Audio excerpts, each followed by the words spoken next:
It was supposed to be a surprise visit.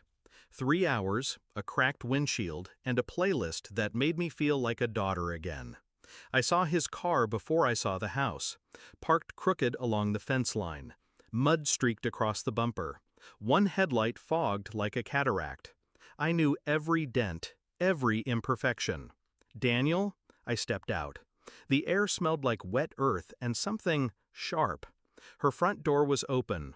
I moved slowly, the way you move when your gut already knows what your heart refuses to believe.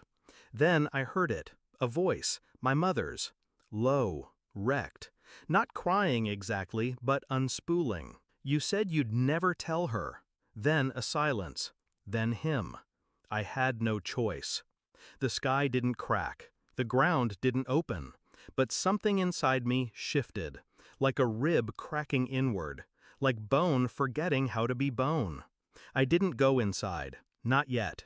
I stepped backward, down from the porch and around the side of the house, stood beneath the kitchen window like I had when I was 13, listening to her argue with my father through cigarette smoke and glass. My mother wept like someone trying not to, and Daniel, his voice was soft, familiar, laced with cowardice pretending to be empathy. I didn't know how else to tell her. Tell me what? I didn't move, didn't speak, just watched the curtain flutter like a heartbeat. They didn't see me. They never saw me, not really, not for who I was, just for what I represented, the good daughter, the perfect partner, a mask that fit too well. But now I saw the cracks, in them, in myself. I left before they knew I'd come. No dramatic entrance, no confrontation, just quiet steps back to the car, hands shaking so slightly I could still drive. I didn't go home.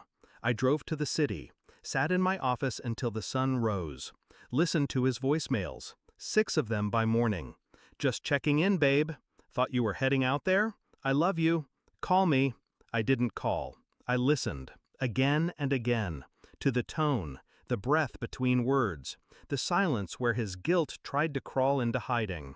Then I called a friend of mine, a tech consultant, asked if he could recover deleted texts from a backup I accidentally synced from Daniel's phone 2 weeks ago.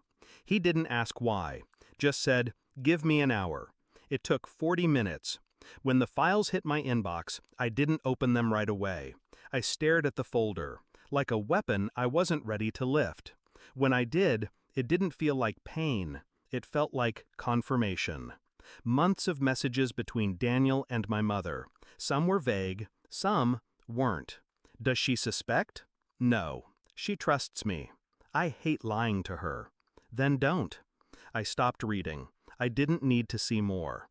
2 days passed before I returned to the countryside.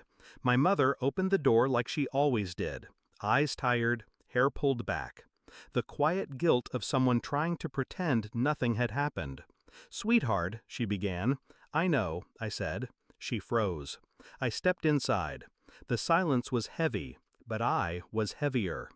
I sat at the table, pulled out my phone, and slid it across to her. The messages, all of them, time-stamped, organized.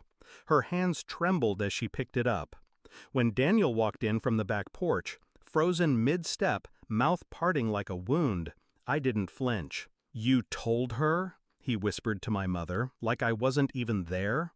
She shook her head, tears brimming. "No," I said coldly, "you did. You just didn't know when." Daniel moved toward me.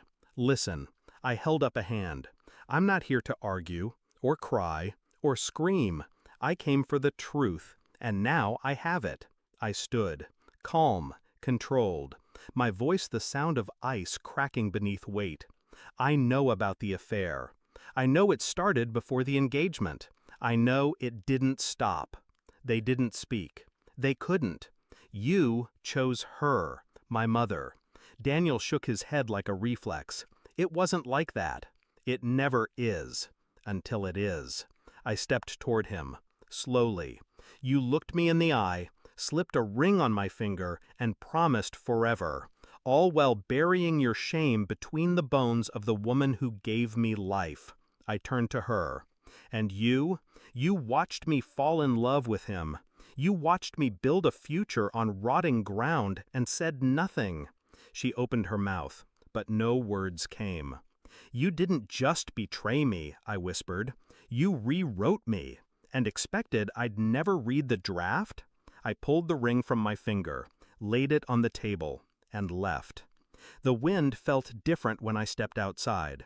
Not colder, clearer, like it had been waiting. I didn't cry. I didn't turn back. In the end, it wasn't about rage. It was about release.